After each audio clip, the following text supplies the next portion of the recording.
तो हमारा आज का जो टॉपिक है, जैसे हमने प्लान किया था, आज हम एक इंटरेस्टिंग टॉपिक के ऊपर डिस्कस करने का प्रयास करेंगे और आज आप सब लोग भी उसमें शेयर कर सकते हैं। तो हमारा टॉपिक रहेगा हैप्पी न्यू ईयर। क्योंकि नया साल आने वाला है, तो हमने सोचा कि नए साल के उपलक्ष्य में कुछ नए साल के बारे में डिस्कस करने का प्रयास करेंगे। तो आइए हम प्रार्थना से शुरू करते हैं। ॐ अज्ञानतिमिरन्धस्य ज्ञानाञ्जनशलाकया चक्षुरुन्मिलितं येन तस्मै श्रीगुरवे नमः। श्रीचैतन्यमनोभीष्टं स्थापितं येन भूतले स्वयं रूपः कदा मह्यं ददाति स्वपदान्तिकम्। वन्देऽहं श्रीगुरो श्रीयुतापदकमलं श्रीगुरोन् वैष्णवांश्च श्रीरूपं साग्रजातां सहगणा रघुनाथान्वितं तं सजीवं साद्वैतं सावधूतं परिजनसहितं कृष्णचैतन्यदेवं श्रीराधा कृष्णपादान् सहगणा ललिता श्रीविशाखान्वितांश्च नमो विष्णुपादाय कृष्णपृष्ठाय भूतले श्रीमते भक्तिवेदान्त स्वामिन् इति नामिने। नमस्ते सरस्वते देवे गौरवाणी प्रचारिणे निर्विशेष शून्यवादी पाश्चात्य देशतारिणे। नमो महावदन्याय कृष्ण प्रेम प्रदायते कृष्णाय कृष्ण चैतन्य नाम्ने गौरत्विषे नमः। हे कृष्णा करुणा सिंधो दीनबंधो जगत्पते गोपेश गोपिका कांत श्री राधा कांत नमोस्तुते। तप्त कांचन गौरांगी श्री राधे वृंदावनेश्वरी वृषभानुसुते देवी प्रणमामि हरिप्रिये। वाञ्छाकल्पतरुभ्यश्च कृपा सिन्धुभ्य एव च पतितानां पावनेभ्यो वैष्णवेभ्यो नमो नमः। जय श्री कृष्ण चैतन्य प्रभु नित्यानंद श्री अद्वैत गदाधर शिवासादि गौर भक्त वृंद। हरे कृष्णा कृष्णा कृष्ण हरे हरे, हरे राम राम राम हरे हरे।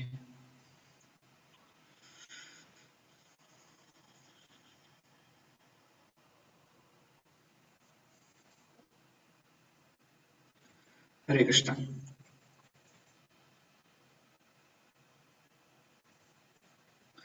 सो क्योंकि अभी दिसंबर का आखिरी का जो हफ्ता चल रहा है, उसमें प्राय पूरे विश्व में नए साल की एक ओढ़ लग जाती है। हर कोई सोचने लग जाता है कि अभी नया साल आने वाला है, नए साल में क्या क्या नई चीजें करनी है, कैसे उसको मनाएंगे नए साल को। तो कभी नए साल की जो आहट है उससे कुछ लोग सुखी मनाने का प्रयास करते हैं, कुछ लोग और चिंता में आ जाते हैं कि अगले साल, ये साल तो एक बीत गया, अगले साल क्या होगा। तो अलग अलग लोग अलग अलग फीलिंग से, अलग अलग एक्सपीरियंस से गुजरते हैं नया साल जब आने वाला है। एक बार एक छोटी सी बच्ची थी, 9 साल की थी, और अगले दिन उसका जन्मदिन था। तो 9 साल के बाद वो कब कितने साल की बनेगी? ऑब्वियसली 10 साल की। तो उसने सुन रखा था कि 10 साल के हो गए मतलब बहुत बड़ी हो जाऊंगी मैं, और फिर मुझे मैच्योर बनना पड़ेगा और दुनिया मुझे अलग नजर से देखेगी, मेरे माता पिता मुझे अलग नजर से देखेंगे क्योंकि मैं 10 साल की हो जाऊंगी, मैच्योर हो जाऊंगी। फिर कैसे होगा, क्या होगा, पता नहीं मेरे फ्रेंड्स क्या कहेंगे, पता नहीं मेरे कपड़े मुझे पुराने आएंगे कि नहीं आएंगे, पता नहीं मेरे पुराने जूते आएंगे कि नहीं आएंगे। ऐसे उसको चिंता लगी थी। बच्ची थी, मासूम थी, उसको नहीं समझ में आया कि एक दिन में ऐसे चेंजेस नहीं होते हैं। But she were anticipating. वो रात भर नहीं सो पाई कि अगले दिन मैं 10 साल की हो जाऊंगी और फिर ये सारी चीजें बदल जाएगी। उसके मन में ऐसे एक एक भ्रांति थी कि सब चीजें बदल जाएगी, सब कुछ अलग हो जाएगा। पर जैसे अगला दिन आया, इनएविटेबली आना ही था, जैसे अगला दिन आया और वो सुबह उठी, सुबह जाके उसने अपने कपड़े पहने तो कपड़े एकदम फिट आ गए, उसने अपने जूते पहने, जूते भी फिट आ गए, और लोगों ने उसको ऑफ कोर्स बर्थडे विश करना शुरू कर दिया। पर लोगों के बर्ताव में कोई ज्यादा परिवर्तन नहीं आया। तो उसको समझ में आया कि यार ज्यादा कुछ चेंज तो आया नहीं, इसका मतलब मैं जितना सोच रही थी उतना भयावह नहीं है, इस प्रकार। तो जैसे इस बच्ची का उदाहरण है, उसी प्रकार हम सबके जीवन में भी है। हम सब जब नया साल आने वाला है या फिर एक नया एकेडमिक या फिर एक कैलेंडर में एक नया महीना आने वाला है, उसमें चीजें एक्सपेक्ट करते हैं कि कुछ नई हो और कुछ अलग हो, कुछ स्पेशल चेंज हो जाए, अपने आप चेंज हो जाएगा ऐसे करके। जब अ, हमें याद है जब हम छोटे छोटे थे, प्राय हमें से सब लोगों ने आई थिंक 2000 मिलेनियम चेंज होते हुए देखा है, या फिर हमारे मीटिंग में जो भी हैं मोस्टली आप लोगों ने देखा है जब वो 2000 मिलेनियम चेंज हो रहा था। 1999 के बाद 2000 आने वाला था, तो बहुत ही एक रोमांच था लोगों के मन में, बहुत ही अलग अलग तरह के विचार थे, सपने थे। 2000 आने वाला है, कैलेंडर पूरी तरह बदलने वाला है, 1999 हो चुका है, अभी 2000, पूरा सीरीज चेंज हो जाएगा इस प्रकार। तो जैसे वो अगला दिन आया 2000 में पहला दिन आया जनवरी का, ऑल द सेम। और प्रैक्टिकली हमारा ये एक्सपीरियंस रहा है, प्रत्येक वर्ष हम यही एंटिसिपेट करते हैं कि 1 जनवरी 2000 what ever, 1 January so and so, जो भी साल हो, हम एंटिसिपेट करते हैं कि कुछ तो नया होने वाला है, कुछ तो अलग होने वाला है। और हम सबका मोस्टली यही एक्सपीरियंस रहा है कि साल बीत जाता है, चीजें वहीं की वहीं रह जाती है, इनफैक्ट कभी कभी डिटीरियोरेट हो जाती है, सुधरने की जगह बिगड़ भी जाती है। और वो हैप्पी न्यू ईयर, वो कभी हैप्पी कभी न्यू लगता ही नहीं है, ऐसा लगता है सेम ओल्ड स्टोरी, इस प्रकार। तो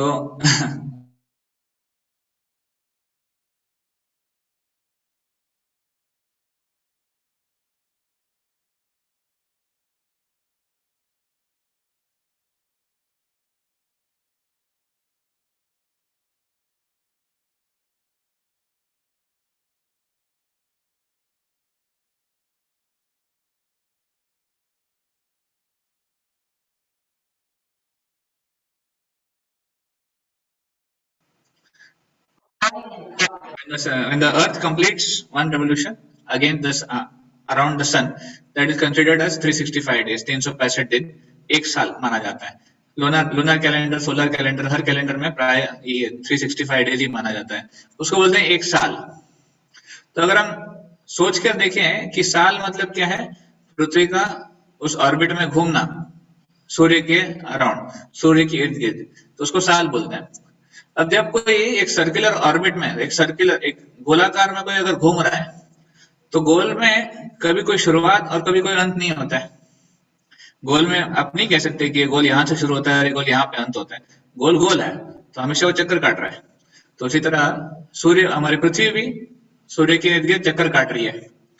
तो एक अगर लॉजिकल सेंस से भी समझा जाए, साल किसी भी दिन शुरू हो सकता है, किसी भी दिन एंड हो सकता है, वो एक साल हो गया प्रैक्टिकली। और इसलिए there nothing so special about 1 January और whatever so called date. हालांकि वैदिक कैलेंडर के हिसाब से हम नया साल अलग समय मनाते हैं, कहीं तो आता है मार्च अप्रैल में आता है, कुछ लोग दीपावली से मनाते हैं नया साल, वैदिक कैलेंडर के हिसाब से, लूनर कैलेंडर के हिसाब से। तो ये था ईयर या फिर वर्ष। तो वर्ष में क्या है, 365 दिन है, जो कि गोलाकार के चक्कर में हमेशा वो जनवरी से दिसंबर या फिर स्टार्टिंग कौन सा होता है हमारे हिंदी मंथ्स में, स्टार्टिंग पहला कौन सा मंथ होता है? चैत्र। चैत्र, हाँ राइट, चैत्र वैशाख ज्येष्ठ आषाढ़। देखिए कितना मेमोरी हमारा, कितना हम लोग मॉडर्नाइज हो गए हैं। चैत्र से जो शुरू होता है हमेशा वो चक्कर चलने वाला है। तो इस प्रकार वो साल का कोई ऐसा कोई खास ये नहीं है कि 1 जनवरी को कुछ चीज बदलने वाली है, फिर कुछ स्पेशल होने वाला है। तो ये था साल, ईयर। अगर हम दूसरा शब्द देखें, न्यू, तो न्यूनेस मतलब नव। नव क्यों चाहिए होता है लोगों को, हमें हमारे जीवन में न्यू क्यों चाहिए? कोई मुझे बताएंगे आपको न्यू क्यों चाहिए आपके जीवन में?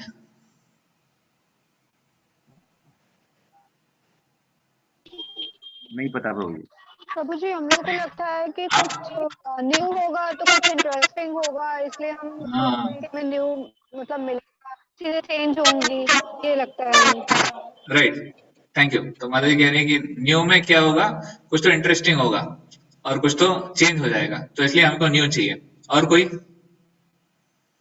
और किसी को लगता है कि न्यू क्यों चाहिए?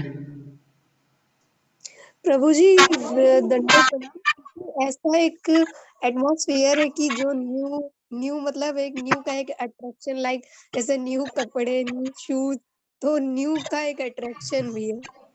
हाँ, न्यूनेस का एक अट्रैक्शन है कि नए कपड़े आएंगे तो मतलब पुराने कपड़े हम नहीं पहनेंगे, तो पुराने पुराने हो गए, अभी नए पहनेंगे। नए जूते पहनेंगे, अभी पुराने जूते खराब हो गए, फट गए, इसलिए नए जूते पहनेंगे। तो उसमें से हम कुछ एक्सपेक्ट कर रहे हैं कि हमें कुछ उसमें एक्साइटमेंट मिलेगा, कुछ एंजॉयमेंट मिलेगा न्यू में, राइट? तो वो हमारा एक अपेक्षा है न्यू में से। और कोई एक लास्ट? दंडवत प्रणाम प्रभु जी। हाँ, हाँ, एक्चुअली मेरी आवाज दंडवत हम प्रणाम लाइफ प्रभु जी। में, हाँ बताइए ना। हाँ, हम लोग का मतलब है जो कि उसका मतलब है कि हम उसे अपनी बेस्ट यूटिलिटी यूज कर सकते हैं, बेस्ट एंथुसियाज्म देकर। ज्यादा जो हमने उसे न्यू में नहीं किया, एक रिजल्ट लोगों में साहस होता है उसको बटोरने को, हम अच्छे से आगे। आपकी आवाज थोड़ी ब्रेक हो रही थी, पर ज्यादा मैं समझ पा रहा हूँ। आप कह रहे हैं कि न्यू में हम चाहते हैं कि न्यू चीजों को बेस्ट तरीके से इस्तेमाल करें और उसका बेस्ट उपयोग करें, राइट? Okay, so nice. ये हमारी आपकी एक्सपेक्टेशन है। पर अगर इसको एनालाइज करते हैं तो आइए हम एनालाइज करते हैं कि अब तक जो हमें न्यू लगा था उसके साथ क्या हुआ। तो अब तक हमने जो भी चीज नहीं, सी बेसिकली क्या होता है हमारे सबके जीवन में है, क्योंकि हम इस भौतिक जीवन का भौतिक दुनिया में है, तो यहाँ पर एक टेम्पररी नेचर हर वस्तु में हमें दिखाई देता है ना? भगवान ने इस भौतिक दुनिया को ही एक टैगलाइन दे दिया है। इस भौतिक दुनिया का टैगलाइन क्या है? दुखालयम अशाश्वतम। ये जो भौतिक दुनिया है वो दुखों का आलय है, और यहाँ पे सारी चीजें अशाश्वत है, यहाँ पर कुछ भी चीज शाश्वत रूप में नहीं होगी। तो यहाँ का आनंद भी जो है वो शाश्वत नहीं है, और यहाँ की जो वस्तु है जिससे हम आनंद अपेक्षा करते हैं, या फिर जो व्यक्ति हैं जिससे हम आनंद अपेक्षा करते हैं, वो भी शाश्वत नहीं है। तो एक प्रकार से भौतिक दुनिया में शाश्वतता नहीं है।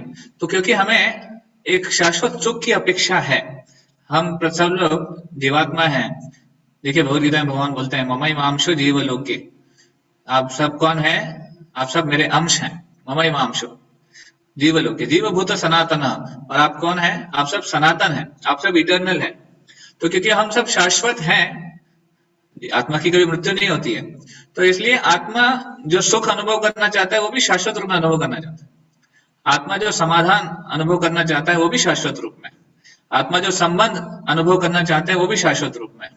तो हम सब कुछ शाश्वत चाहते हैं, बट द प्रॉब्लम इज हम शाश्वत नहीं हैं, और इसलिए वो जो मिसमैच हो जाता है, इसलिए हमारा न्यूनेस हमेशा चला जाता है। इसलिए हम हमेशा जिस चीज से, जिस व्यक्ति से, जिस वस्तु से हम एक आनंद का उपभोग करना चाहते हैं, जब वो नहीं मिलता है तो हम फ्रस्ट्रेट हो जाते हैं, या फिर हम एक्सपेक्टेशन के दबाव में आ जाते हैं।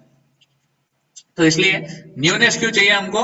ताकि हमें वो आनंद प्राप्त हो सके। हम ढूंढ रहे हैं कि वो आनंद कहाँ मिलेगा, वो सुख कहाँ मिलेगा, किस संबंध में मिलेगा, यहाँ नहीं तो वहां मिलेगा, वहां नहीं तो कहाँ मिलेगा। तो भगवान को छोड़कर जब जीवात्मा भौतिक वस्तुओं में या फिर भौतिक संबंधों में उस सुख का अनुभव करना चाहता है, तो वो न्यूनेस हमेशा ढूंढना चाहता है, जो कि उसको प्राय प्राप्त नहीं होता है। अनफॉर्चुनेटली हम देखते हैं कि किसी भी परिस्थिति में वो न्यू चीजें जो आती भी है, अभी मान लीजिए किसी ने नया, बच्चे को भी देख लीजिए, बच्चे ने नया बाइसिकल ले लिया न्यू, अगर उसको एक अच्छी सी साइकिल ला के दे दी जाए, फिर क्या होता है कुछ देर बाद वो साइकिल बहुत घुमाएंगे, चलाएंगे, जो भी है, और उसके बाद 15-20 दिन, महीने भर के बाद वो साइकिल पुरानी हो जाती है उसके लिए, उस व्यक्ति के लिए वो साइकिल पुरानी हो जाती है, और फिर उसका जो न्यूनेस है उसमें से चला जाता है, और फिर उसको लगता है नहीं मेरे फ्रेंड के पास बहुत अच्छी साइकिल है, मुझे वैसी साइकिल चाहिए, मेरी साइकिल में ये कमी है, वो कमी है, इसमें ये सही नहीं है, वो वगैरह वगैरह। तो इसलिए उसको उस तरह का अनुभव चाहिए होता है। And same thing with elderly people also. हमें भी अगर नया मोबाइल ले लिया जाए, अब देखा जाए तो new mobile and old mobile, उसमें कोई अंतर है क्या? फिजिकल रूप में तो कोई अंतर नहीं है, सब वही है, वही चिप है, वही सिम कार्ड है, या फिर वही, हाँ अंतर हो जाता है, थोड़ा फैसिलिटीज का अंतर हो जाता है, कि इसमें कुछ फैसिलिटीज बढ़कर हैं, इसमें कुछ फैसिलिटीज कम है। तो जब नया फोन अगर ले भी लें, उसके बाद क्या होता है, कुछ दिन उस फोन को इस्तेमाल हो जाता है, उसके बाद महीने भर बाद या फिर कुछ दिनों में ही वो फोन पुराना हो जाता है, एंड देन अगेन हमारा न्यूनेस उसमें से चला जाता है, और हमारी फिर ओल्ड लग जाती है कि नहीं ये बेटर वाला चाहिए, ये ज्यादा शायद अच्छा है, मुझे वो ज्यादा अच्छा लगेगा। तो हम इस प्रकार न्यूनेस में हमेशा न्यूनेस ढूंढने के लिए वस्तुओं में हम हमेशा भटकते रहते हैं। बट शास्त्र में बताते हैं कि ये जो नयापन का अनुभव है, या फिर जो हमें शाश्वत नयापन का जो अनुभव है, वो कभी नहीं मिलेगा इस भौतिक दुनिया में। वो कहाँ मिलेगा? हमें केवल और केवल भगवान के संबंध में मिलेगा, है ना। भगवान को नव नव नव यौवनम च, कृष्ण का एक नाम है कि वो नव यौवन है। हमेशा वो उनकी जो सुंदरता है, वो एक प्रपद लिखते हैं अपने बुक्स में, it's like a 16-year-old boy. भगवान हमेशा एक 16 साल के उम्र के लड़के के समान है, और उनका जो वर्ण है एक घने बादल की तरह है, इट्स लाइक अ क्लाउड। और उनके जो सुंदरता है वो हमेशा बढ़ती रहती है। आध्यात्मिक जगत में जो आनंद है वो हमेशा बढ़ते रहता है, इट्स लाइक इनडेफिनेटली इंक्रीजिंग। वहां पर कोई शॉर्टकमिंग नहीं है, वहां पर हमेशा इन्फिनिटी में काम होता है। जब भगवान और अपने भक्त, उनके भक्त आनंद अनुभव करते हैं आध्यात्मिक जगत में, तो दोनों का एक्सपीरियंस है कि वो बढ़ते रहता है। दोनों में कॉम्पिटिशन चल रही है, कौन किसको आनंद प्रदान करता है। कृष्ण गोपियों को आनंद प्रदान करना चाहते हैं, गोपियां कृष्ण को आनंद प्रदान करना चाहती है। कृष्ण ग्वालों को आनंद प्रदान करना चाहते हैं, ग्वाल बालों को, और ग्वाल बाल भगवान को आनंद प्रदान करना चाहते हैं। इस प्रकार उनका जो आनंद का अनुभव है वो बढ़ते रहता है, और ये केवल और केवल भगवान में ही संभव है, क्योंकि भगवान हमेशा नए हैं। इस प्रकार तो अगर हम अपने जो नए की जो खोज है, या फिर जो नए की अपेक्षा है, उसको अगर हम भगवान में लगाएंगे, भगवान के संबंध में उसको जोड़ेंगे, तो ही हम उस सुख का अनुभव कर पाएंगे। Otherwise every so called new thing will again get old, और हम उसको वापस उससे वही दुख मिलेगा जो हर चीज में। इसलिए भागवतम में एक टर्म आता है, पुनः पुनः शर्वित चर्वणा नाम, चूइंग द चूड़। अगर मान लीजिए कोई गन्ना है, जब गन्ने को किसी ने खाके फेंक दिया है, उसी गन्ने को अगर कोई दूसरा व्यक्ति, तीसरा व्यक्ति उसे रस निकालने का प्रयास करता है, तो रस कभी निकलेगा नहीं उसमें, क्योंकि गन्ना ऑलरेडी चूसा हुआ है, और चूस कर उसमें का जो रस है वो निकल चुका है। तो भौतिक दुनिया में जो आनंद है, उसको भागवतम में चूइंग द चूड़, पुनः पुनः शर्विता चर्वणा नाम का एक उपमा दी गई है। वो उसी आनंद के समान है जैसे गन्ना तीसरी चौथी बार उस मशीन से निकाला जाए और आनंद उपभोग करने का प्रयास किया जाए, जो कि नहीं है उसमें। इसलिए जो हैप्पी न्यू ईयर जो हम अनुभव करना चाहते हैं, अभी नया साल आने वाला है, तो हम चाहते हैं कि नया साल एकदम नए से हो और फ्रेश हो सब कुछ, बट कुछ ही दिनों में हमारा एक्सपीरियंस भी डाउन हो जाता है, 10 दिन में, 5-6 दिन में।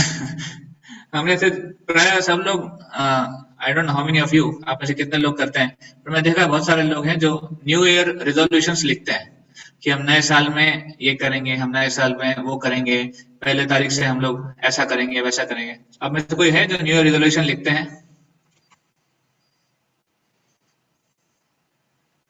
अपना हाथ खड़ा करो। ओके, ठीक है। तो जो लोग न्यू ईयर रिजोल्यूशंस लिखते हैं या फिर नए साल में ये करना है वो करना है, ऐसा प्लानिंग करते हैं, आप बताइए ये न्यू ईयर रिजोल्यूशंस कितने दिन तक टिकते हैं हमारे? Approx 10 to 50 days. 10 to 15 days. अंजन फ्रूल लिख रहे हैं वैलिड फॉर 1 week. वैलिडिटी। अच्छा, शोभा माता जी तो और फास्ट है। शोभा माता जी कह रही है 1 घंटे के लिए।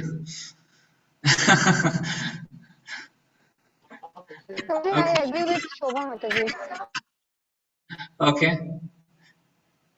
ठीक है। तो मतलब it is very very temporary. जो हमारे न्यू ईयर रेजोल्यूशंस होते हैं, हम प्रयास तो करना चाहते हैं उसको फॉलो करें, बट समहाउ और अदर क्योंकि जो ओल्डनेस है उसको हम छोड़ नहीं पाए हैं, और इसलिए उस न्यूनेस को हम पकड़ नहीं पाते। वो रिजोल्यूशन बन के पेपर पे रह जाता है, और फिर हम उसको गिव अप कर देते हैं। हमें लगता है एनीवे नहीं हो पाएगा अभी, और क्या करेंगे ना, इसको अगले साल वापस पिकअप करेंगे, अभी नहीं हो पा रहा है। तो हम जस्टिफाई कर लेते हैं अपने आप को, एक कारण दे देते हैं और फिर आगे बढ़ जाते हैं। तो देखिए, जो न्यू ईयर का एक्सपीरियंस हम करना चाहते थे 31 दिसंबर को, 1 जनवरी का, वो कुछ के हिसाब से 1 घंटे में, कुछ के हिसाब से 1 हफ्ते में, कुछ के हिसाब से 10-15 दिन में, 2 हफ्ते में खत्म हो जाता है। तो what's new in that? Nothing much. अच्छा, तीसरा शब्द लिया जाए, हैप्पी, जो सबसे पहला शब्द है हैप्पी न्यू ईयर का। तो अगर हैप्पी है ना, नव वर्ष की शुभकामनाएं, बधाई, जो भी है, तो अगर शुभकामनाएं या फिर बधाई या फिर हैप्पी देखा जाए, तो वो क्या सही में हमें वो हैप्पीनेस का अनुभव आता है? क्या सही में हम उस सुख को या फिर जो हम एक्सपेक्ट कर रहे हैं उससे उसको झेल पाते हैं? नहीं हो पाता है। जैसे हमने अभी ऑफकोर्स डिस्कस किया, कितना टेम्पररी है। तो इन वन सेंस देखा जाए, हैप्पी हमें रहना है, क्योंकि जीवात्मा का स्वभाव है। जीवात्मा का स्वभाव क्या है? हमेशा वो आनंदी रहता है, सच्चित आनंद, है ना। हमने डिस्कस सेशन में पढ़ा इसके बारे में। सत, इटर्निटी, चित, नॉलेजेबल एंड आनंद, हमेशा आनंदी रहना, ये हमारा स्वभाव है। तो क्योंकि हम आनंदी रहना चाहते हैं, इसलिए हम हर चीज में हैप्पी लगा देते हैं। Happy new year, happy birthday, और so called happy whatever, good night, good morning. तो ये सारे जो टर्म्स हैं, ये एक प्रकार से एक पॉजिटिविटी लाने के लिए, लोगों को लगता है नहीं नहीं अच्छा बोलो ताकि अच्छा रहोगे। आप हैप्पी बोलो तो सही, कम से कम, ताकि आप प्रयास करोगे हैप्पी रहने का। तो खाली बोलने से या फिर खाली उसको टर्म लगाने से नहीं होगा। उसके लिए सही में हमें अपने कॉन्शियसनेस को बदलना पड़ेगा, अपनी चेतना को बनना पड़ेगा, या फिर हमें एटलीस्ट प्रयास करना पड़ेगा ढूंढने का कि वो हैप्पीनेस है कहाँ पर, वो सुख है कहाँ पर, वो आनंद जिसकी हम अनुभूति करना चाहते हैं वो कहाँ है।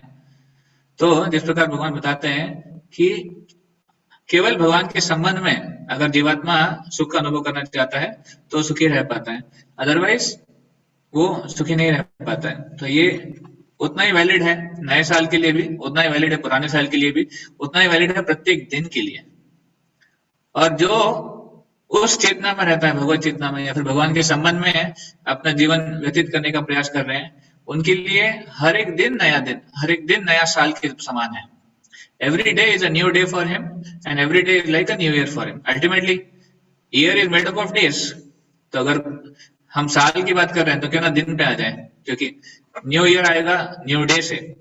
तो नया दिन अगर हमें एक स्फूर्ति के साथ, एक आनंद के साथ, एक अच्छे अनुभव के साथ बिताना है, तो उसका भगवान से कनेक्शन होना बहुत जरूरी है। That connection is what makes it new and happy. Otherwise not. वो संबंध जो है भगवान का, वो उसको आनंदी बनाता है, वो उसको सुखी बनाता है, अदरवाइज नहीं। पर प्राय हम देखते हैं कि लोग उस संबंध को भूल जाते हैं और अपना पूरा समय केवल in the pursuit of material happiness, भौतिक सुख की अपेक्षा में या फिर उसकी खोज में लगा देते हैं। हमने कुछ दिनों पहले कैलाश की स्टोरी सुनी थी, आपको याद होगा। तो कैलाश किस प्रकार अपने स्पिरिचुअल लाइफ को पोस्टपोन करने का प्रयास कर रहे थे, है ना। जब नारद मुनि आए, नारद मुनि ने उनको बोला, अरे आप भगवत भक्ति करिए, भगवान से जुड़िए, आपके लिए बहुत जरूरी है। तो कैलाश ने कहा कि नहीं नहीं, मेरे पास जॉब है, मेरे अभी अभी शादी हुई है, अभी तो टाइम नहीं है मेरे पास, बहुत कुछ करने को है। बाद में वापस नारद मुनि आए कुछ दिनों बाद, तो उनको बच्चे हो गए थे, बच्चे हो गए, बच्चों को बड़ा करना है और इतनी रिस्पॉन्सिबिलिटीज है, उनको स्कूल में भेजना है, ट्यूशन की फीस आजकल बहुत बढ़ गई है, घर पे पढ़ाना पड़ेगा, बहुत कुछ रिस्पॉन्सिबिलिटी है। उसके बाद नारद मुनि कुछ दिनों बाद वापस आए, उनको भगवत भक्ति देने के लिए, उनको रिक्वेस्ट करने के लिए कि नहीं आप भगवत भक्ति करिए, आप भगवान से जुड़िए। तो उन्होंने कहा नहीं नहीं नहीं, बच्चों का विवाह करना है, उनका मैरिज करना है, ये लोग गैर जिम्मेदार लोग हैं, कैसे करेंगे। तो उसके बाद नारद मुनि कुछ दिनों बाद वापस आए, तब उनके पोते हो गए थे। बोले अभी पोतों का ख्याल रखना है, पोते हैं पोतियां हैं, यानी बच्चे तो अभी अपने काम में लग गए, उनको पता नहीं कैसे ट्रेनिंग देना है इन लोगों को। नारद मुनि वापस कुछ दिनों बाद आए, तो कैलाश थे नहीं। कैलाश का जो मनुष्य जीवन था वो खत्म हो गया था। तो नारद मुनि को बहुत विलाप कर रहे थे। नारद मुनि प्रैक्टिकली रो रहे थे उस समय कि मैं कैलाश को नहीं बचा पाया। देखिए, एक भक्त, एक वैष्णव, जो शुद्ध वैष्णव होते हैं, वो हमेशा अपने आप को जिम्मेदार मानते हैं लोगों को भगवत भक्ति देने के लिए। वो प्रयास करते हैं कि कैसे मेरे माध्यम से ज्यादा लोग कृष्ण कॉन्शियसनेस से जुड़े और अपने जीवन का उद्धार करें। तो अगर कोई नहीं जुड़ पाता है तो उसके लिए वो व्यथित होता है, उसके लिए वो दुखी होता है। ऐसा नहीं है कि ठीक है तुमको भक्ति करना है तो करो, तुम नहीं करो तुम जाओ नरक में जाओ, मेरा क्या जाता है, मैं तो कर रहा हूँ। ये भक्त की अच्छी चेतना नहीं है। हालांकि ठीक है, हम उनको उनकी स्थिति में छोड़ सकते हैं, छोड़ना नहीं, ऑफ कोर्स उनको भगवान के प्रति, भक्ति के प्रति आकर्षित करने का प्रयास करना है, पर उनके दुखों के प्रति हमेशा हमें एक कंसर्न होना चाहिए, एक फीलिंग होनी चाहिए कि जो भौतिकतावादी लोग हैं, जो भौतिक दुनिया में तड़प रहे हैं, एक प्रकार से कृष्ण की there want for Krishna is there but they are not realising it. वो कृष्ण को चाहते हैं पर वो कृष्ण को समझ नहीं पा रहे कि वो उनकी जो इच्छाएं है वो कृष्ण से ही पूरी होगी, और इसका दुख हमें होना चाहिए। और वो जब होगा तभी हम सही रूप से प्रचार कर पाएंगे। अगर प्रचार करना है, एक बार मैंने एक स्टेटमेंट सुना था, preaching can be done only by one who has compassion. प्रचार कौन कर सकता है?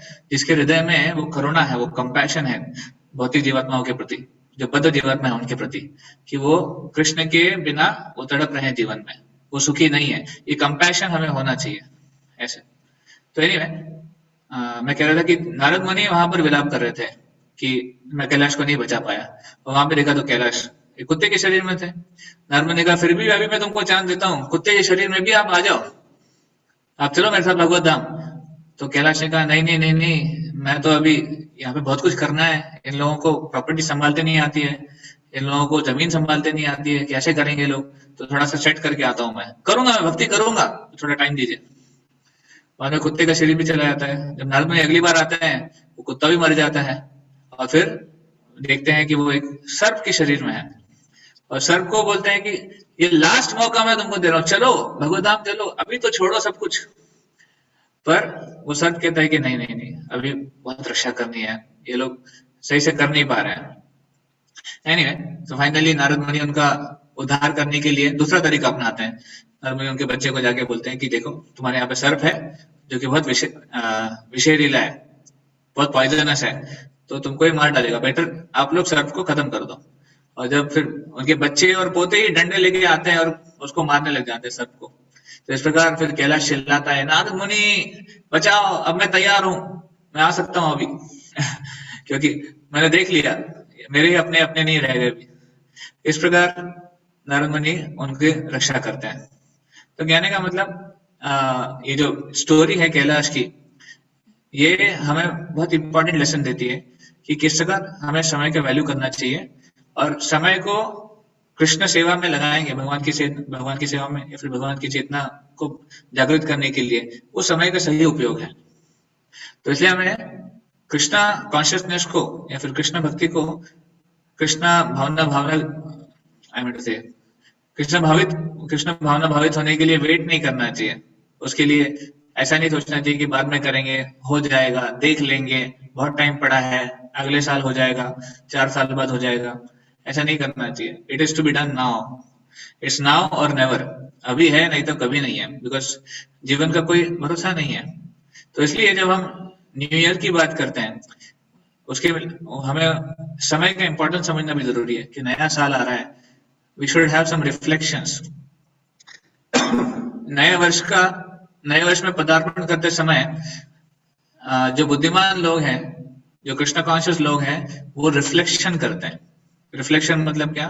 वो सोचते हैं कि मैंने पिछला वर्ष कैसे बिताया, मैंने क्या किया, और मैंने क्या गोल सेट किए थे, मैं कहाँ हूँ, मैंने कितनी प्रगति कर ली है कृष्ण कॉन्शियसनेस में, मेरी साधना कितनी अच्छी हो रही है, मेरे अनर्थों के ऊपर कितना काबू हो गया है, क्या मैंने मेरे जपा की जो क्वालिटी है क्या मैंने उसको इम्प्रूव किया है कि नहीं किया है।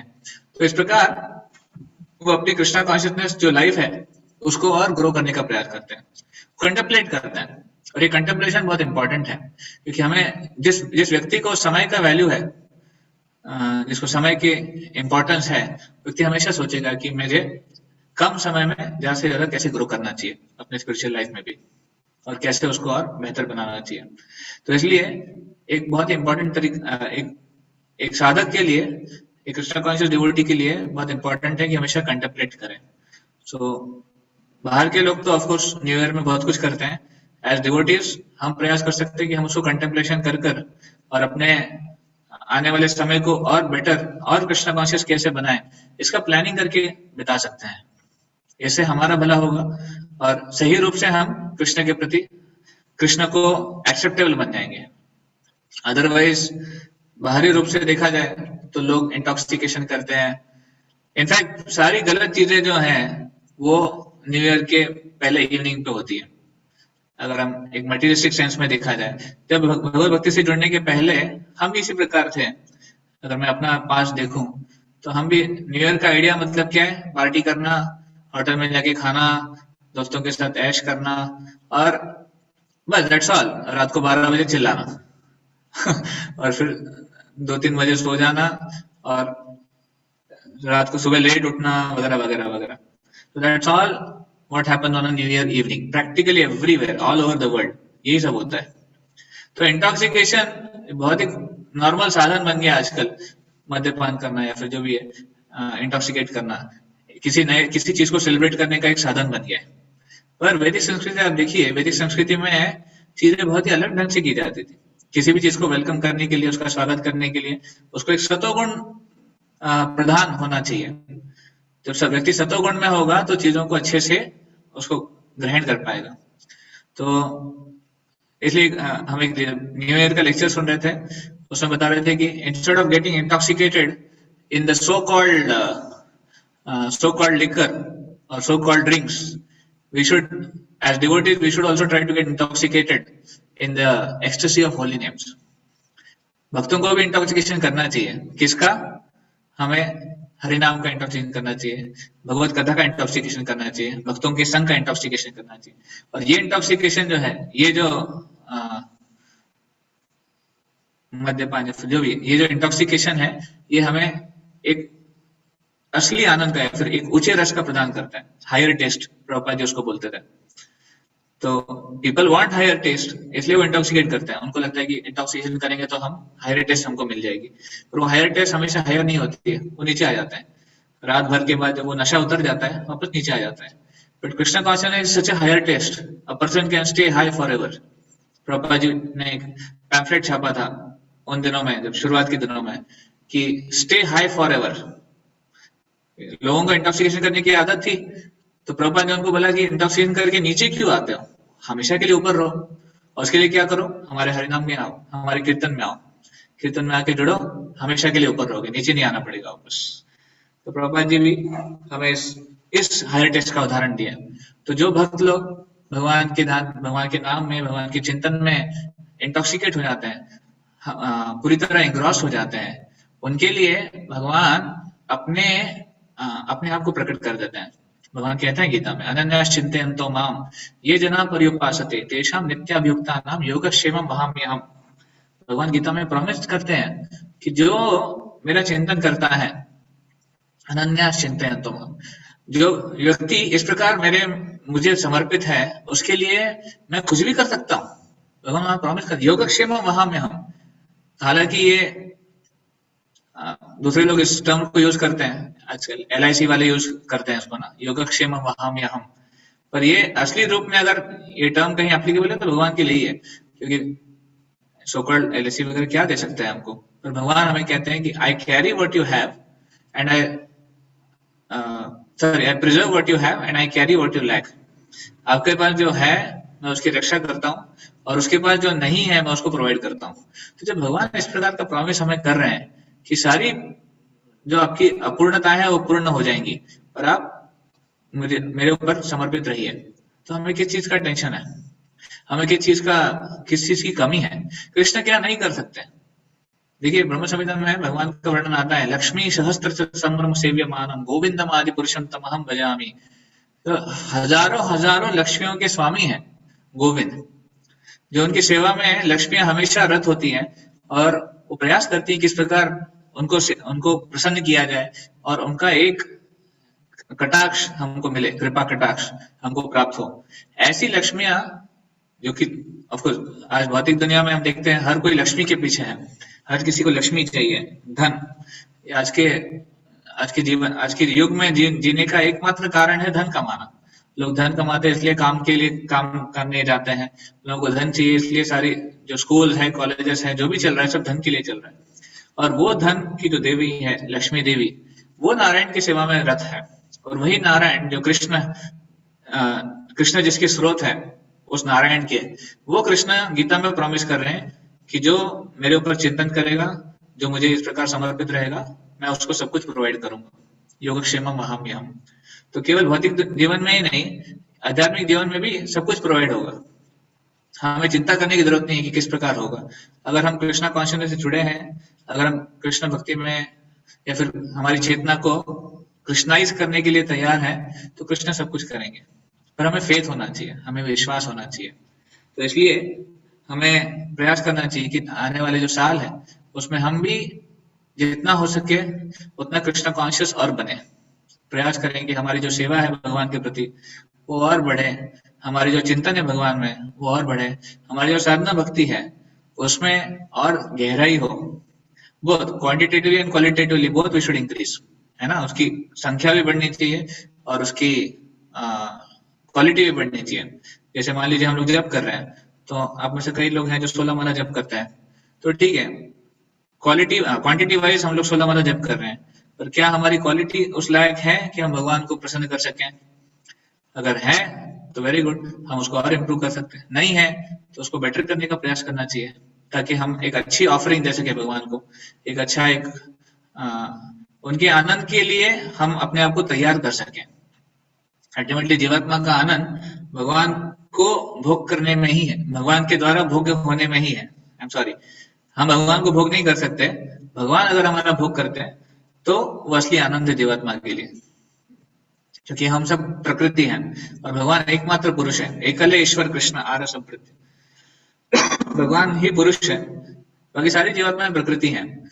और प्रकृति होने के नाते हम भोग नहीं कर सकते, हम भोग्य हैं। तो भगवान द्वारा अगर हम भोगे जाते हैं तो हमारा असली आनंद है।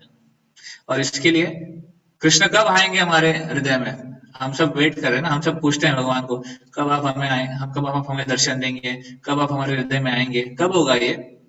तो जब देखिए भगवान वृंदावन में क्या चुराते थे, भगवान वृंदावन में माखन चुराते थे, है ना। तो माखन कैसा होता है? मक्खन बहुत सॉफ्ट होता है और मक्खन बहुत डिलीशियस भी होता है। तो Krishna likes soft butter, and when our heart becomes soft like butter, that is the time when Krishna comes and steals our heart also.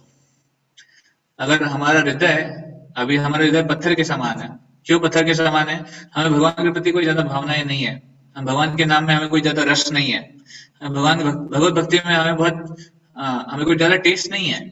हम उसको एक औपचारिक रूप से करने का प्रयास कर रहे हैं जबरदस्ती, पर उसमें इतना टेस्ट नहीं है। तो हमारा हृदय एक प्रकार से पत्थर के समान है। पर जब उस हृदय को हम सॉफ्ट करेंगे, उसको मक्खन के समान सॉफ्ट जब बनाएंगे, तब भगवान जरूर आएंगे और उसको चोरी करेंगे, इस प्रकार। और मक्खन के समान सॉफ्ट कैसे करेंगे उसको? जब हम अपनी साधना को स्ट्रांग करेंगे, जब हम अपने विश्वास को और दृढ़ करेंगे कि नहीं, भगवान सब कुछ प्रोवाइड करेंगे। भगवान को समर्पण करना ही जीवन की सबसे ये सबसे बड़ी बुद्धिमत्ता है, या फिर ये सबसे महत्वपूर्ण अंग है हमारे जीवन का। अदरवाइज जो सुख का अनुभव हम अपने आप या फिर अपने बल पे करना चाहते हैं, उसमें नहीं प्राप्त होगा। तो जब इस प्रकार का हमारा भाव होगा और जब हमारा हृदय सॉफ्ट हो जाएगा, तब भगवान आएंगे। हाँ, हृदय कठोर होने का एक और कारण है हमारे अनर्थ। जो हमारे अनर्थ है, काम वासनाएं, क्रोध, लोभ, अहंकार, जो हमारे अनर्थ हैं, इन अनर्थों के कारण हमारा हृदय कठोर है। और जब इन अनर्थों के ऊपर हम काम करेंगे, जब इन अनर्थों को हम भगवान की सेवा में एक तो यूटिलाइज करेंगे या फिर इसको त्याग कर देंगे, तब हमारा हृदय सॉफ्ट होगा। तब हम प्रत्येक जीवात्मा के प्रति भी एक करुणा का भाव रख सकेंगे और भगवान के प्रति भी हमारा जो समर्पण है वो और बढ़ेगा। तो इस प्रकार की अभिलाषा हमें करनी चाहिए नए साल में, कि नए साल में क्या हो। हमारा प्लानिंग भी इस दिशा में होना चाहिए कि ये कैसे I can become a better servant of Krishna, I can become a better devotee of Krishna, and I can so that I can offer my whole self to Krishna consciousness. Of course, अच्छे भक्त बनने का मतलब ये नहीं है, या फिर कृष्ण को समर्पित होने का मतलब ये नहीं है कि हम अपनी ड्यूटीज को त्याग दें। ये दूसरा एक छोर हो जाता है कि एक तो करेंगे तो हमें पूरी तरह करेंगे, फिर और दूसरा कुछ नहीं करेंगे, और नहीं करेंगे तो कुछ नहीं करेंगे। तो ये दोनों एक्सट्रीम में हमको नहीं जाना चाहिए। हमें एक कृष्णा कॉन्शियसनेस क्या होती है वो चेतना को समझने का प्रयास करना है। Krishna consciousness means to be conscious of Krishna in every situation. Prabhupada कहते थे भगवत भक्ति क्या है, भगवान को हमेशा चिंतन में रखना हर सिचुएशन में। तो भले ही आप even if you are in a war और you are in a prayer, you always focus on your relationship with Krishna. तो भगवान जब अर्जुन को गीता में उपदेश सुना रहे थे, भगवान ने अर्जुन को अपनी ड्यूटी करने के लिए प्रवृत्त किया, उनको इंस्पायर किया कि आप अपनी ड्यूटी अच्छे से कीजिए और आप युद्ध कीजिए मुझे स्मरण रखते हुए, माम अनुस्मर युद्ध च। तो भगवान अर्जुन को एक बेटर फाइटर बनाना चाहते थे, एक बेटर योद्धा बनाना चाहते थे। क्यों? क्योंकि बेटर योद्धा वही होता है जो भगवान के दिए हुए कार्यों को या फिर भगवान की इच्छा के लिए युद्ध करे। अर्जुन का युद्ध न करने का कारण क्या था? उनकी स्वार्थ। वो स्वार्थी बनना चाहते थे कि नहीं, मैं युद्ध नहीं करना चाहता क्योंकि सो एंड सो मेरे कारण है, लोग मरेंगे, पत्नियां विधवा हो जाएंगी, ये होगा वो होगा, ये उसके स्वार्थ थे। पर भगवान युद्ध कराना चाहते थे कि भगवान को धर्म का स्थापना करनी थी। भगवान का एक पर्पज वही है, धर्म संस्थापनार्थाय है संभवामि युगे युगे। तो भगवान युद्ध चाहते थे धर्म की स्थापना के लिए, और अर्जुन का युद्ध से हटने का कारण था अपनी स्वार्थ। तो भगवान ने अर्जुन को युद्ध करने के लिए कहा, पर इस भावना से नहीं कि आप जो कर रहे हो वो अपने बल पे कर रहे हो या फिर आप अपने उसके जो फल प्राप्त होंगे उसके प्रति आसक्त हो जाएगी। भगवान ने बिल्कुल वही कहा कि आप हमें स्मरण करते हुए आप सब कुछ कीजिए, और इस प्रकार से क्या होगा, जो फल मिलेंगे वही भगवान की सेवा में जाएंगे, और जो उससे अगर यश मिलता है, हानि मिलती है, जो भी मिलता है, कोई प्रकार से हम उससे डिटैच रहेंगे, हम उससे आसक्त नहीं होंगे। क्योंकि आसक्ति दोनों केस में खराब है, यश में भी और हानि में भी, मान में भी और अपमान में भी, दोनों केस में। तो भगवान इसी चीज को समझाना चाहते हैं कि चेतना को कृष्ण भगवान में लगाएं, हम सब उस चेतना में रहने का प्रयास करें। तो जब हमारी ड्यूटीज भी कर रहे हैं अपने मटेरियल लाइफ में कनेक्टेड टू कृष्ण कॉन्शियसनेस, तो उस ड्यूटीज में भी हमें पूरा मन लगाना है, क्योंकि वो ड्यूटी भी एक प्रकार से भगवान की सेवा है, और भगवान की सेवा को और बेटर करने के लिए हमें प्रयास करना चाहिए। तो हम जो भी ड्यूटी कर रहे हैं, हमारा फोकस ये होना चाहिए कि कैसे उसको बेटर करें, so that I can engage in Krishna consciousness more. हम भगवती में और अच्छे से एंगेज हो सके, भगवान को और प्रसन्न कर सके।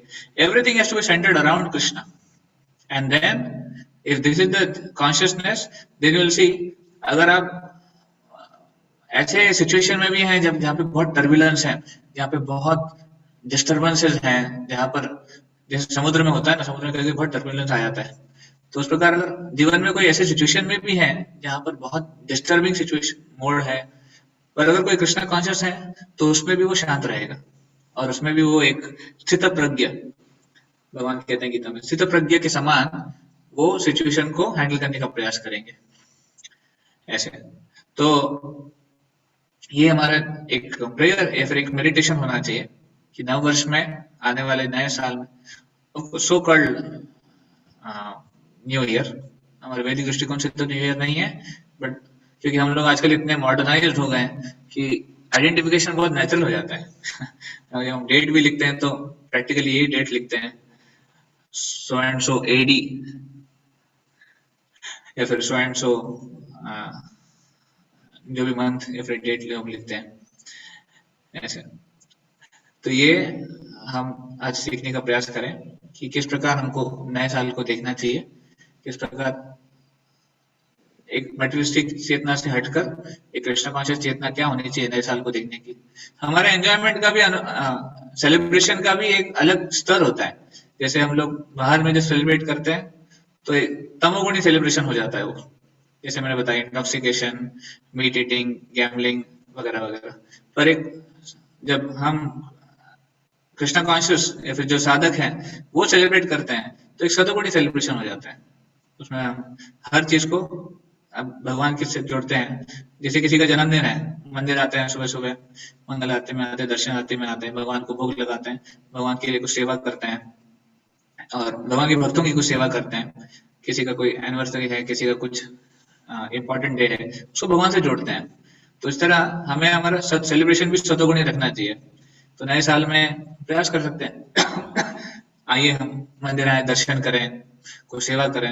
इनफैक्ट हमारे मंदिर में आप जानते हैं एक फर्स्ट को और सेकंड को अभी आने वाले, क्योंकि सैटरडे संडे आ रहा है तो इस वीकेंड में बहुत भीड़ होने वाली है।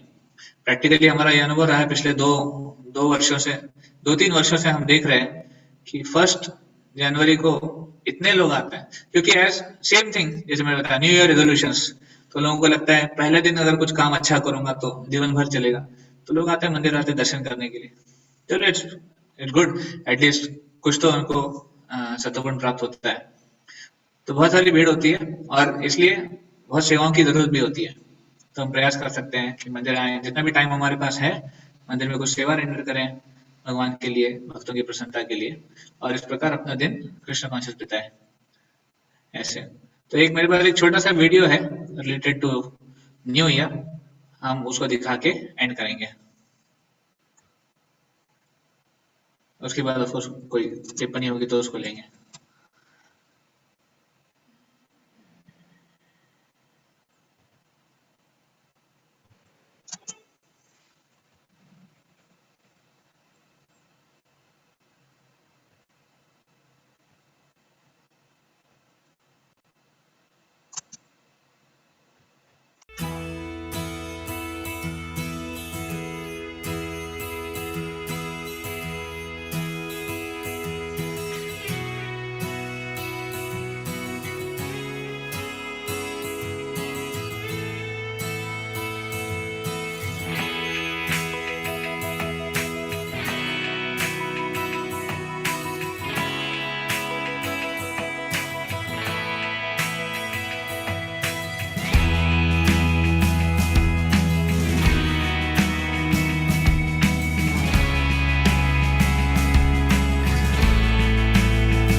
हरे कृष्ण।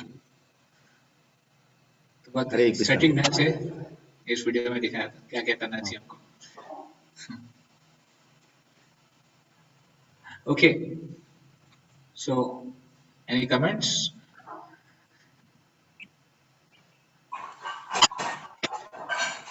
किसी का कोई कमेंट या फिर कोई प्रश्न है?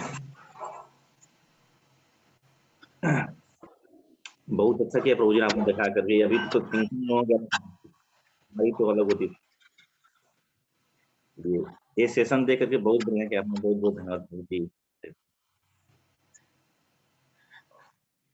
आप प्रार्थना कीजिए कि हम भी इस चेतना को अपना सकें। यस स्वाति माता ji, you want to say something? Hare Krishna प्रभु जी, दंडवत प्रणाम। हरे कृष्ण, दंड प्रणाम। यस माता जी। मुझे हमको आपका लेक्चर बहुत अच्छा लगा। वो बटर वाला बात तो बहुत अच्छा लगा। हम लोग का हृदय सॉफ्ट बटर की तरह होना चाहिए, तभी कृष्णा चोरी करेंगे उसको। प्रभु जी, यस माता जी। हाँ, प्रभु जी मेरा एक क्वेश्चन है। जैसे कि आपने बोला कि कृष्णा है वो प्रिजर्व करते हैं हमारे पास जो है। आपकी आवाज नहीं आ रही है, अचानक से कम हो गई। अब आ रही है प्रभु जी? अभी आ रही है, हाँ अब आ रही है। हरे कृष्णा प्रभु। हाँ हाँ यस प्रभु यस, जी, बताइए। आपने कहा प्रभु जी कि गीता में कृष्णा ने कहा है कि योगक्षेम वो बोला था ना प्रभु जी आपने कि वो हमारे पास हमारा प्रिजर्व करते हैं, जो है हमारा और जो नहीं है वो हमको देते हैं। कैरी तो कर, हाँ। प्रभु जी मेरा एक क्वेश्चन है कि जैसे स्पेशल मर्जी जिनको मिलती है कि उनका सब कुछ कृष्णा ले लेते हैं, उनके पास कोई होप नहीं बचता है, तब वो सरेंडर करते हैं कृष्णा के पास। तो वही मेरा क्वेश्चन है कि वो मतलब कैसे रिलेट करें इस चीज को। Okay, thank you, very important question, धन्यवाद। तो बेसिकली योगक्षेम महाम्यहम, ये जो प्रिंसिपल है कि जो आपके पास है मैं प्रिजर्व करता हूँ, जो आपके पास नहीं है मैं कैरी करता हूँ, ये प्रिंसिपल कृष्णा कॉन्शियस टर्म्स में लागू होता है। मतलब जो आपको भगवत भक्ति में बढ़ने के लिए इम्पोर्टेंट है मैं उसको आपको देता हूँ, और जो आपके पास है मैं उसको प्रिजर्व करता हूँ। तो भगवत भक्ति में बढ़ने के लिए, भगवान की और करीब जाने के लिए जो भी नेसेसिटी है भगवान उसको पूरा करते हैं हमेशा। तो किसी के लिए हो सकता है भगवान सब कुछ देकर वो नेसेसिटी पूरा करें, क्योंकि भगवान को लगता है कि इसको मिलेगा तो भी ये स्पिरिचुअल लाइफ में डिस्ट्रैक्ट नहीं होगा। और हो सकता है किसी किसी के लिए भगवान को लगे कि इसको ये चीज ना देकर ये कृष्णा कॉन्शियस में आगे बढ़ सकता है। तो ये रिलेटिव है हर व्यक्ति के लिए, उसकी चेतना के ऊपर डिपेंड करता है। और भगवान हमसे अच्छा जानते हैं। Krishna knows us better than ourself कि हमारे लिए क्या जरूरी है क्या नहीं जरूरी है। जैसे देवताओं के केस में क्या होता है, जो देवताओं की प्रार्थना करते हैं, देवताओं के उपासक होते हैं, देवता उन्हें कुछ भी दे देता है, जो वो मांगे वो उनको मिल जाता है, बट वो नहीं देखते हैं कि ये उनके बेनिफिशियल है कि नहीं है। बट कृष्ण के साथ ऐसा नहीं है। Krishna gives what we need, Krishna may not give what we want. तो कृष्णा हमारी नीड प्रोवाइड करते हैं, वांट प्रोवाइड नहीं करते हैं। तो उस सेंस में है वो योगक्षेम महाम्यहम। अभी हो सकता है, देखे तुकाराम महाराज की स्टोरी आपने सुनी होगी, महाराष्ट्र में एक बहुत बड़े संत हुए थे तुकाराम। तो उनके फिजिकल रूप में या फिर एक्सटर्नल रूप में देखा जाए तो उनके पास कुछ नहीं था, बहुत ही गरीबी की अवस्था में थे, बट हमेशा वो सेटिस्फाइड थे। हमेशा कृष्ण के ऊपर विठल जो बोलते हैं, विठल भगवान के ऊपर हमेशा वो केंद्रित है। और हम देखते हैं उनका जीवन सक्सेसफुल हो गया, भगवत धाम चले गए वो इसी शरीर में, सबके सामने विमान आया था उनको लेके जाने के लिए। तो इस प्रकार भगवान ये नहीं कहते कि मैं आपको मटेरियल चीजें प्रोवाइड करता हूँ। ये गलत फहमी होगी समझना कि भगवान हमको, भाई मेरे पास कार नहीं है तो योगक्षेम महाम्यहम मतलब मेरे को भगवान कार भी दे देंगे, मेरे पास जॉब नहीं है तो योगक्षेम महाम्यहम मतलब भगवान मुझे जॉब भी देना चाहिए। तो ये सारी चीजें भगवान प्रॉमिस नहीं करते हैं। भगवान प्रॉमिस करते हैं आपकी चेतना को मैं डिस्टर्ब नहीं होने दूंगा। अगर कोई भगवत भक्ति में लगा है, भगवान उसको मेक श्योर करेंगे कि उनकी चेतना अच्छी रहे। ठीक है, थैंक यू प्रभु ji, thank you so thank you. Yes, 2-3 questions are there. Chintamani bro. Hare Krishna प्रभु जी, दंडवत प्रणाम। I joined little late. Sorry for it. प्रभु जी मेरा क्वेश्चन है इंटॉक्सिकेशन पे। ये बैड है तो बैड ही होना चाहिए, ये लोगों को महसूस क्यों नहीं होता? देखिए मेरे केस में पहले भी बैड ही था, then I moved on, I'm good, but I'm thinking about the others who are celebrating this new year with a lot of ये इंटॉक्सिकेशन पे। तो उनको उनकी चेतना कैसे जागृत होगी कि ये सब बैड चीज है और हमको इसे should come out and do something good। तो ये जो खराब है तो ये खराब वाली चीजें उनको कैसे, कौन बताएगा, कैसे मालूम होगा वो चेतना उनके अंदर कैसे आएगी, कब आएगी?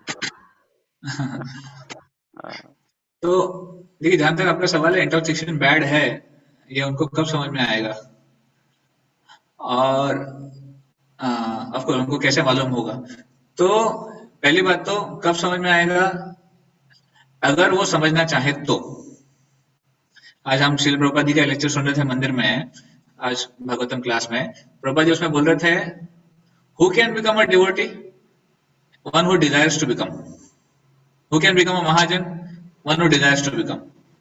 तो उसी तरह उनके साथ भी वही है। एक्चुअली अगर आप देखा जाए, इंटॉक्सिकेशन के हर वस्तु के ऊपर प्रिंटेड है कि ये चीज करना खराब है, ये आपके लिए हानिकारक है, पर फिर भी लोग उसमें इंडल्ज होते हैं। पहली बात तो क्यों, जैसे हमने वीडियो में भी पढ़ा था कि वीडियो में भी सुना, वीडियो में दिखाया था उन्होंने कि लोग इंटॉक्सिकेशन लेते हैं अपने गम को या फिर अपने दुखों को निकालने के लिए। उनको लगता है कि मैं ये करूंगा तो मेरा जो दुख है, मेरा जो गम है, वो कम हो जाएगा। पर वो एक शॉर्ट टर्म, जिसे प्रेयस जिसको बोलते हैं, वो प्रेयस के लोभ में चले जाता है कि उनको लगता है इमीडिएट हैप्पीनेस मिलेगा, फिर इमीडिएट गम चला जा रहा है। उसका लॉन्ग टर्म इफेक्ट वो नहीं देख पा रहे हैं कि वो आपके लिए कितना हानिकारक है। वो आपको एक एडिक्शन में डाल रहा है। तो व्यक्ति शुरुआत में जब कोई इंटॉक्सिकेशन करते हैं, किसी को आनंद नहीं मिलता है। कोई अगर पहली बार स्मोकिंग कर रहा है, ड्रिंकिंग कर रहा है, किसी को आनंद नहीं मिलता है, बहुत अंदर से तकलीफ होती है, शारीरिक रूप से भी। पर व्यक्ति फिर भी करता है क्योंकि उसको गर्व होता है, उसको अहंकार होता है। वो नहीं दिखाना चाहता है कि मैं दूसरों से कम हूं, इसलिए वो पीता है या फिर ड्रिंक करता है, स्मोक करता है, जो भी है, दूसरों को दिखाने के लिए। पर धीरे धीरे उस अहंकार के चलते वो उसके आदी हो जाता है, और फिर वो आदी होने के बाद वो लत लग जाती है। Even if he wants, he is not able to give up. तो ऐसा नहीं है कि लोगों को पता नहीं है ये मेरे लिए खराब है, पर क्योंकि वो उसके इतने आदी हो जाते हैं तो वो उसको जस्टिफाई करने लग जाते हैं कि नहीं, ये मेरे लिए जरूरी है या फिर ये मेरे लिए ठीक है। तो अभी इनका उद्धार कैसे होगा? डेफिनेटली यही जॉब चैतन्य महाप्रभु ने हम सबको करने के लिए कहा है। चैतन्य महाप्रभु चाहते हैं कि हम सब जो कृष्ण कॉन्शियस है या फिर बनने का प्रयास कर रहे हैं, हम सब गुरु बने। चैतन्य महाप्रभु कहते हैं, जारे देखो तारे को कृष्ण उपदेश, आमार आज्ञा गुरु होइया तारो यही देश। चैतन्य महाप्रभु का स्टैंडिंग ऑर्डर है, आप गुरु बन जाओ और आप इस देश को तारो।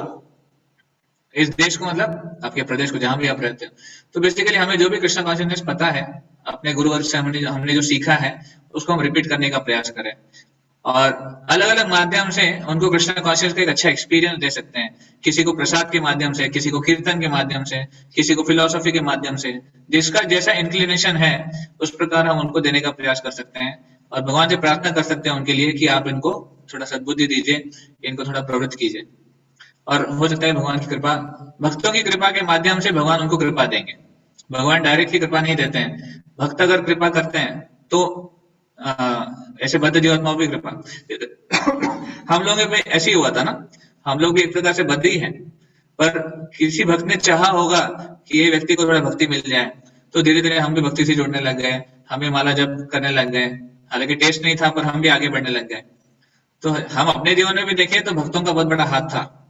और अगर हमें समाज को सुधारना है तो हम सबको एकजुट होकर जिस भी कैपेसिटी में हम कर सकते हैं, हमें बाहर निकल कर करना पड़ेगा। इसलिए बुक मैराथन जो हम कर रहे हैं, अभी प्रचार कर रहे हैं ग्रंथों के माध्यम से, वो समाज को सुधारने का एक तरीका है। प्रभुपाद जी कहते हैं कि जितने ज्यादा ग्रंथ बटेंगे उतना समाज ज्यादा सुधरेगा, क्योंकि लोग पढ़ेंगे, कुछ तो पढ़ेंगे, कम से कम एक श्लोक पढ़ेंगे, एक पेज पढ़ेंगे, कुछ तो पढ़ेंगे और अपना जीवन सुधारेंगे। तो इस प्रकार ही उनका उद्धार हो पाएगा, अदरवाइज बहुत मुश्किल है। Thank you. तो अंजन ब्रो का एक प्रश्न है, न्यू ईयर रिजोल्यूशन की वैलिडिटी इंक्रीज करने के लिए क्या करना चाहिए? उसको अनलिमिटेड पैक से रिचार्ज करना चाहिए। आजकल अनलिमिटेड पैक चलता है ना, तो अनलिमिटेड पैक कहाँ मिलेगा? वो केवल कृष्ण के पास मिलेगा। तो न्यू ईयर रिजोल्यूशन जो हम लेते हैं, अगर वो कृष्ण कॉन्शियसनेस के संबंध में हम लें तो ही वो एक प्रकार से एक पूर्ण रूप में आ सकते हैं। देखिए, अगर मटेरियल लेवल पे हम कुछ रेजोल्यूशन लेना चाहते हैं कि ये हो जाए, वो हो जाए, अगर उसको कृष्ण से ना जोड़ें तो बहुत मुश्किल है, क्योंकि मटेरियल लेवल पे कुछ भी चीजें शाश्वत रूप में नहीं हो सकती। अगर हमें उत्साही पे रहना है, ये भी हमारा रेजोल्यूशन है कि I should become more enthusiastic, but enthusiastic in material life तो नहीं हो पाएगा। एंथुसियास्टिक इन कृष्ण कॉन्शियसनेस, हाँ, तो वो संभव है, वो कैसे संभव है? फिर उसके लिए हमें प्रयास करना चाहिए। तो बेसिकली जो भी हम रेजोल्यूशन ले रहे हैं उसके लिए एंडेवर करना बहुत जरूरी है। और एंडेवर अगर हम पहले दिन से करते आ रहे हैं, जैसे मान लीजिए अगर हमने रेजोल्यूशन लिया कि हम अपना जो साधना है उसको और बेटर करेंगे, प्रभुपाद जी के ग्रंथों को और अच्छे से पढ़ेंगे या फिर लेक्चर्स और अच्छे से सुनेंगे, तो फिर उसके लिए हमें टाइम देना पड़ेगा, उसके लिए थोड़ा एंडेवर करना, एफर्ट करना पड़ेगा। कोई भी चीज बिना एफर्ट के हासिल नहीं हो पाएगी। मेरे साथ भी कई बार होता है, मैं सोचता हूँ कि ऐसे करना है पर क्योंकि वो प्रायोरिटी लिस्ट में नहीं आती है तो तब तक नहीं हो पाती है। फिर अचानक जब उसको प्रायोरिटी आप देना शुरू कर दें तभी वो हो पाती है। तो अगर हमें भी हमारे रेजोल्यूशंस को पूरा करना है तो उसको प्रायोरिटी देके उसके ऊपर प्रयास कर कर और भगवान से प्रार्थना कर कर उसको आगे बढ़ना चाहिए। ओके, वन लास्ट क्वेश्चन, शुभ माता जी। हरे कृष्णा प्रभु जी। हरे कृष्ण। प्रभु जी, एक्चुअली मेरा क्वेश्चन ये था कि जैसे अर्जुन महाराज के साथ तो भगवान श्री कृष्ण स्वयं थे उनको गाइड करने के लिए कि उनके लिए ये सही है और ये सही नहीं है। तो लेकिन जैसे कभी कभी हमें बहुत सारी चीजें हासिल करने का एक पागलपन होता है कि जैसे हमें, जैसे मान लीजिए किसी को पागलपन है कि उसे आईआईटी में जाना है या आईआईटी कॉलेज में पढ़ना है, तो हमें कैसे पता चलेगा कि वो हमारा केवल एक ऊपरी पागलपन है उस चीज को हासिल करने का या भगवान की इच्छा है? तो उसके लिए बेसिकली भगवान, अर्जुन के लिए भगवान स्वयं थे, हमारे लिए हमारे गुरु वर्ग हैं जो भगवान के प्रतिनिधि हैं, जो हमें गाइड करते हैं। पहली बात तो यह है, उनके गाइडेंस में हम हमेशा रह सकते हैं। और जहां तक प्रयास का सवाल है उसमें रूप गोस्वामी नेक्टर ऑफ इंस्ट्रक्शन में बताते हैं, अत्याहार प्रयासस्य प्रजल्पो नियमाग्रह जनसंगस्य लोलंस्य षड्भिर् भक्ति विनश्यति। 6 चीजें हमारी भक्ति को विनाश करती हैं, उसमें एक चीज है प्रयास। तो प्रयास मतलब over Endeavour and under Endeavour दोनों उसमें आता है, प्रयास में आता है। तो किसी चीज की प्राप्ति के लिए बहुत ज्यादा एंडेवर करना वो प्रयास में आता है। तो हम कैसे समझ सकते हैं? बेसिकली हम जब प्रयास कर रहे हैं और बार बार फेल हो रहे हैं, बार बार वो चीज को प्राप्त करने का प्रयास करे पर नहीं हो रहा है, तो एक लेवल पे हमको समझ जाना चाहिए कि this is not for me और maybe Krishna does not want it. तो वो लेवल कहाँ है कि हम कैसे समझेंगे? उसके लिए हमें वरिष्ठ भक्तों का गाइडेंस चाहिए। वो हमें, उनका एक्सपीरियंस है, उनकी इतनी मैच्योरिटी है, तो वो हमें गाइड कर सकते हैं कि प्रो आपने देखो ऑलरेडी, मान लीजिए आप आईआईटी की बात कर रहे हैं, कभी कभी हम आईआईटी के लिए तैयार कर रहे हैं, तो 1 बार हो गया, 2 बार हो गया, 3 अटेम्प्ट हो गए, फिर भी नहीं हो पा रहा है, तो फिर कहीं तो हमें कंसिडर करना चाहिए दैट क्या मेरी कैपेबिलिटी है या नहीं है, मेरी गुणवत्ता है कि नहीं है, या फिर हो सकता है मैं जबरदस्ती मेरा प्रयास चल रहा है। तो उसके लिए फिर हमें कंसल्ट करना चाहिए। ये तो केस टू केस है, इसमें कोई एक सेट रूल नहीं है, it's case to case. But ultimately जो वरिष्ठ भक्त हमें उसी हिसाब से गाइड करेंगे कि आपकी स्पिरिचुअल लाइफ के लिए क्या इंपॉर्टेंट है, आप वो ज्यादा अच्छे से करिए, instead of just trying too hard. And then उसका दूसरा एक सिम्टम ये भी है कि जब हम बहुत ज्यादा प्रयास करते हैं, कहीं ना कहीं हमारे भगवत भक्ति पे अफेक्ट होता है। तो अगर कृष्णा कॉन्शियसनेस पे अफेक्ट हो रहा है तो समझ जाना चाहिए that I am getting into over Endeavour. तो वो भी नहीं होना चाहिए। कोई कहता है कि नहीं मुझे आईआईटी के लिए तैयारी करनी है और उसके लिए क्या करना पड़ेगा, मुझे दिन में 15 घंटे पढ़ना पड़ेगा, उसके लिए क्या करना पड़ेगा, फिर मैं माला नहीं कर सकता। तो बस वही पकड़ लिया, अगर माला नहीं कर सकता ये रीजन आ गया तो फिर समझ जाना चाहिए कि ओवर एंडेवर हो रहा है। क्यों? क्योंकि साधना पे इफेक्ट हो रहा है। तो एटलीस्ट बेसिक साधना चलनी चाहिए, हमारा जो एक बेसिक कॉन्शियस लेवल है वो ठीक से रहना चाहिए, हमारा जो बेसिक गाइडेंस है वो हमें लेते रहना चाहिए, उसको सब रखते हुए जो हम प्रयास कर रहे हैं वो एक्सेप्टेड है। Okay, thank you. Yes Neha माता जी, हैव समथिंग? हरे कृष्णा प्रभु जी, दंडवत प्रणाम। प्रभु जी, न्यू ईयर में हम लोग एक दूसरे को फोटोज और वीडियो सेंड करते हैं, जो अभी आपने वीडियो सेंड किया, क्या वो प्रोवाइड हो सकता है? हम अपने फ्रेंड्स वगैरह भी सेंड करेंगे ताकि उन्हें कुछ नॉलेज मिले। आपकी आवाज थोड़ी अनक्लियर है। आप कह रहे हैं आपको ये वीडियो चाहिए ऐसा? जी प्रभु जी। हाँ, ये वीडियो इस्कॉन डिजायर ट्रिप पे अवेलेबल है, मैं भेज दूंगा उसको। ओके प्रभु जी। I can send it, but इसको फॉरवर्ड करते हुए देखिएगा किसको फॉरवर्ड कर रहे हैं, किसी के फीलिंग्स ना हर्ट हो जाए। एनीवे, डिवोटीज को शेयर कर सकते हैं, कोई प्रॉब्लम नहीं है। All right, so thank you very much, बहुत बहुत धन्यवाद। और आप प्रार्थना कीजिए कि हमने जो डिस्कस किया आज, या फिर हमने जो बोलने का प्रयास किया, मैं खुद उसको फॉलो करूं, और कृष्णा कॉन्शियस में ग्रोथ होने के लिए कुछ नए एस्पिरेशंस या फिर कुछ न्यू ईयर रिजोल्यूशंस लेने का हम प्रयास कर उसमें हम सक्सेसफुल भी हो। हरे कृष्णा। श्रील प्रभुपाद की जय, समस्त गौर भक्त वृंद की जय, निताय गौर प्रेमानंदे, हरि हरि बोल। हरी हरी